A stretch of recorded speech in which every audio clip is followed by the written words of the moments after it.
দর্শক, নতুন টাকা দিয়ে বাংলাদেশ সরকারের যে 2025 সালের নতুন টাকা, সেই টাকা দিয়ে আসলে মেট্রো রেলের টিকিট কাটা যাচ্ছে না, এমনটি কিন্তু অভিযোগ পেয়েছি আমরা। অভিযোগের পরিপ্রেক্ষিতে আমরা আজকে এখানে আপনাদেরকে দেখানোতে এসেছি।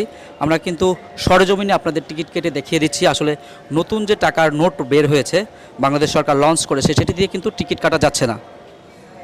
আমরা টিকিট কেটে আপনাদেরকে দেখানোর চেষ্টা করছি। সংখ্যা নির্বাচন এগিয়ে যাবে, ঠিক আছে, ক্লিক করুন।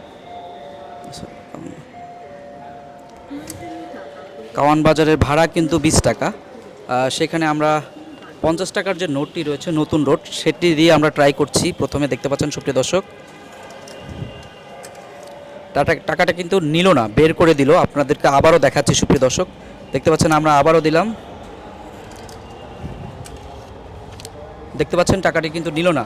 কাওয়ান বাজারে ভাড়া যেহেতু 20 টাকা, আমরা 20 টাকার নোট দিয়ে ট্রাই করছি, তারপরে কিন্তু আপনাদের দেখানোর চেষ্টা করছি। টাকাটি কিন্তু বারবার আমরা দিচ্ছি, তবুও কিন্তু ফেরত দিচ্ছে। আপনাদেরকে আবারও দেখাচ্ছি।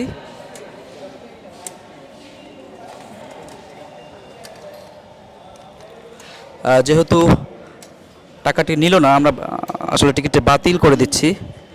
আপনাদের এই নতুন টাকা না নেওয়াতে কিন্তু অনেক ভোগান্তিতে পড়েছে যাত্রীরা কিন্তু বিভিন্ন অভিযোগ করছেন যে কেন আসলে নতুন টাকা লঞ্চ করা হয়েছে, তার ঠিকমতো প্রচার করা হয়নি এবং এখানে তাদেরকে এন্ট্রি করা হয়নি, সেজন্যই কিন্তু নতুন টাকা নিচ্ছে না, ফলে যাত্রীরা কিন্তু অনেক ভোগান্তিতে পড়ছে সুপ্রিয় দর্শক।